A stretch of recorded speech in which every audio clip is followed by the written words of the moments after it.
बच्चों, I am रश्मि और maths teacher. तो स्टूडियो हम देख रहे हैं हमारा क्वेश्चन नंबर 12। तो क्वेश्चन नंबर 12 अगर आप यहाँ पे देखोगे तो न्यूमरेटर की जो डिग्री है वो कितनी, क्योंकि हमें देखना पड़ता है कि फंक्शन आपका प्रॉपर फ्रैक्शन में है या इम्प्रॉपर फ्रैक्शन में है। तो यहाँ पे डिग्री कितनी है, जो एक्स है यहाँ पे उसकी मैक्सिमम पावर कितनी है, 3, तो यहाँ डिग्री 3 है। और यहाँ पर अगर आप देखोगे तो यहाँ डिग्री कितनी है, तो यहाँ डिग्री आपकी 2 है। तो आप यहाँ पे क्या देख रहे हो, न्यूमरेटर की डिग्री बड़ी है डिनोमिनेटर से। तो ये आपका क्या है, एक इम्प्रॉपर फ्रैक्शन है। इम्प्रॉपर फ्रैक्शन है। तो इम्प्रॉपर फ्रैक्शन को आपको पता ही किस में चेंज करना पड़ता है, प्रॉपर फ्रैक्शन में इसको चेंज करना पड़ेगा, तभी पार्शियल वाला मेथड लगेगा, अदरवाइज पार्शियल मेथड नहीं लगेगा। तो इसको हम चेंज कैसे करें, तो डिवाइड करके। तो डिवाइड कर लेते हैं, एक्स स्क्वायर माइनस 1 से आप डिवाइड करोगे x cube plus x plus 1 को। तो देखो यहाँ 2 है, यहाँ 3 है, एक से मल्टीप्लाई करोगे तभी काम होगा। ये सब 9th 10th क्लास में बहुत अच्छे से समझा चुके हैं। तो यहाँ एक्स क्यूब है तो यहाँ भी एक्स क्यूब बनाना है, तो एक्स का मल्टीप्लाई करके ही बनेगा। तो एक्स का मल्टीप्लाई करो, x into x square, x cube हो गया, एक्स इंटू 1 तो ये आपका एक्स हो गया। तो कैंसिल करो, ये कैंसिल नहीं होंगे, एलिमिनेट नहीं हो रहे ना, तो साइन चेंज करना पड़ेगा। तो ये आपका साइन चेंज हो गया, तो ये दोनों ऐड हो जाएंगे, x plus x, 2x plus 1 बच गया। अब आगे डिवाइड नहीं होगा क्योंकि इसकी डिग्री इससे क्या हो गई, अब कम हो गई। तो अब हम इसको कैसे लिख सकते हैं, इसको हम लिख सकते हैं एक्स मिक्स नंबर की फॉर्म में। क्या होता है, ये नीचे है ना, तो ये नीचे ही आएगा। ये याद रखना। अब ये नीचे कंफ्यूजन कहीं भी हो तो आप क्वेश्चन को ऐड करते हो, है ना, तो ये रिमाइंडर अपॉन क्या हो जाएगा, डिवाइजर। तो नहीं याद रहता तो ये हमेशा नीचे आएगा, ये ऐड होगा, ऊपर आपको अपने आप पता चल जाएगा। तो ये आपका कितना हो जाएगा, यहाँ पे 2x प्लस 1 हो जाएगा। ठीक है। अब देखो ये इसका इंटीग्रेशन तो आपको आता है, इंटीग्रेशन ऑफ एक्स आपको पता है, एक्स स्क्वायर बाय कितना होता है, 2 आता है। लेकिन इसका इंटीग्रेशन हमें यहाँ पर नहीं आता है ना, तो वही पार्शियल मेथड से आपको इसका इंटीग्रेशन करना पड़ेगा।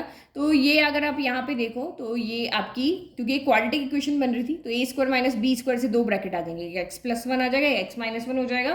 तो जो हमारा फर्स्ट पार्शियल मैथड है उसके थ्रू ये हमारा सॉल्व हो जाएगा। कौन सा, ऐसा तो कोई फॉर्मूला है नहीं ना, एक्स स्क्वायर माइनस ए स्क्वायर वाला तो कोई फॉर्मूला है नहीं, तो ये इसमें चेंज हो जाएगा और हम ये ए बी वाला फॉर्मूला यहाँ पे लगा देंगे। तो इसका इंटीग्रेशन आता है, अब हम इसी को लेकर के चलते हैं। तो नाउ इसको सॉल्व करते हैं पहले, 2x plus 1 upon x square minus 1 square equal to आपका यहाँ पे क्या हो जाएगा, 2x plus 1 x plus 1 x minus 1। ठीक है। अब पार्शियल मेथड लगा लेते हैं, तो ये आपका हो गया 2x plus 1 x plus 1 x minus 1 equal to, नीचे 2 ब्रैकेट है तो 2 आएंगे, ए आएगा एंड बी आएगा। तो ये हो गया a upon x plus 1 plus b upon x minus 1 हो गया। चलो एलसीएम लो, यही हमारा काम है। एलसीएम के थ्रू तो ए बी की वैल्यू लेकर आते हैं। तो ये आपका 2x plus 1 upon x plus 1 x minus 1 हो गया, इक्वल टू एलसीएम कितना हो जाएगा, दोनों का प्रोडक्ट। तो ये आपका x प्लस 1 एक्स माइनस 1 है। यहाँ पे ये है बट ये नहीं है, तो ये है ये नहीं, तो ये ऊपर मल्टीप्लाई हो जाएगा। और b के पास x माइनस 1 है बट x प्लस 1 नहीं है, तो ये ऊपर आपका मल्टीप्लाई हो जाएगा। तो अब आपने यहाँ पे क्या देखा कि डिनोमिनेटर से डिनोमिनेटर हो गया कैंसिल। ओके, तो कैंसिल हो गया, तो ये कितना आ गया, 2x plus 1 equal to a x minus 1 plus b x plus 1। तो बस यहाँ पे देखो ये कब जीरो होगा, जब x की जगह माइनस 1 होगा। तो उससे हमें यहाँ पे क्या मिल जाएगा, b की वैल्यू मिल जाएगी। जब x यहाँ पे जीरो बनाओगे प्लस 1 से, तो a की वैल्यू यहाँ मिल जाएगी। तो लिखो put x equal to -1 plus 1 zero होता है, तो पुट x इक्वल टू -1, रखो वैल्यू 2 इंटू -1 प्लस 1। तो देखो -1 पे ये जीरो हो रहा है ना, ये देखो -1 प्लस 1 जीरो हो रहा है, b जीरो हो रहा है, तो यहाँ से हमें a की वैल्यू मिल जाएगी -1 तो ये कितना हो गया, -2 प्लस 1 -2 प्लस 1 -1। ये माइनस माइनस प्लस होता है, तो ये माइनस का 2 हो गया, तो ये आपका कैंसिल हो गया। तो 1/2 इक्वल टू आपका यहाँ पर कितना हो गया, ए हो गया। ए की वैल्यू कितनी आ गई यहाँ से आपकी 1/2। नाउ अब हम इसको देखते हैं, ये कब जीरो होगा, तो 1 पे जीरो होगा, तो x इक्वल टू हमें रख लेते हैं 1। तो रखो इसके अंदर 1 रखोगे तो 2 1 ज़ा 2 प्लस 1, तो ये सीधा आपका 3 आ गया। 1 पे ये जीरो हो गया, ये हमें b की वैल्यू मिलेगी, तो 1 प्लस 1 2 हो गया। तो यहाँ से हमें कितनी वैल्यू मिल रही है, तो यहाँ से हमें वैल्यू मिल रही है 3/2, यानी हमें b की वैल्यू मिल रही है यहाँ से 3/2। तो बस अब हम इसको यहाँ पे पुट कर लेते हैं, सिंपल फ्रैक्शन में हमने इसको चेंज कर दिया और ये वाली वैल्यू को फिर यहाँ रख देंगे और फिर हम सब पूरे को इंटीग्रेट कर देंगे। तो लिख लेते हैं now 2x plus 1 upon x square minus 1 ही लिख लेते हैं। ठीक है, इक्वल टू a, क्योंकि ये सॉल्व करके यही आ रहा है ना, हमें इसकी वैल्यू रखनी, तो मैंने यही वाली टर्म ली। ए कितना है आपका, तो 1/2 इंटू 1/x+1 हो गया।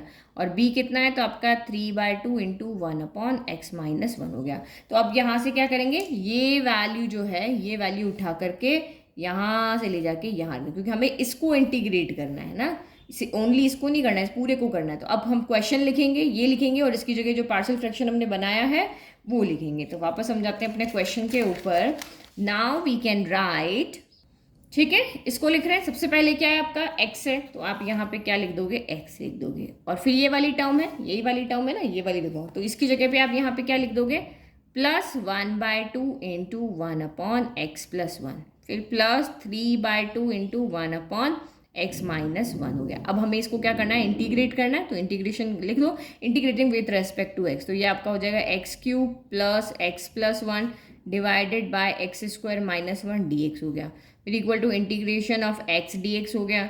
फिर 1/2 इंटीग्रेशन ऑफ 1/x+1 dx हो गया। फिर +3/2 इंटीग्रेशन ऑफ 1/x-1 dx हो गया। तो ये भी लीनियर लॉग आ जाएगा। और ये सिंपल आपका कौन सा वाला एल्जेब्रिक फॉर्मूला है ना, इंटीग्रेशन ऑफ x क्या होता है, x²/2 होता है। और यहाँ पे क्या हो जाएगा, प्लस का 1/2 लॉग मॉड्यूलस ऑफ x+1 हो जाएगा, ठीक है। और फिर प्लस आपका 3/2, यहाँ से क्या हो जाएगा, लॉग मॉड्यूलस ऑफ x-1, और ये प्लस आपका c हो गया। This is your final answer. Easy था ना। तो बस ऐसे ही आपको इसको, बस आपको उस क्वेश्चन का जब भी सॉल्यूशन करते हो तो हमेशा चेक करो कि ये प्रॉपर है या इम्प्रॉपर है। उसके बाद प्रॉपर में सीधा पार्शियल फ्रैक्शन लगाना है, इम्प्रॉपर में पहले उसको प्रॉपर में चेंज करना है, उसके बाद यहाँ पे वही मेथड आपका अप्लाई होगा। Thank you.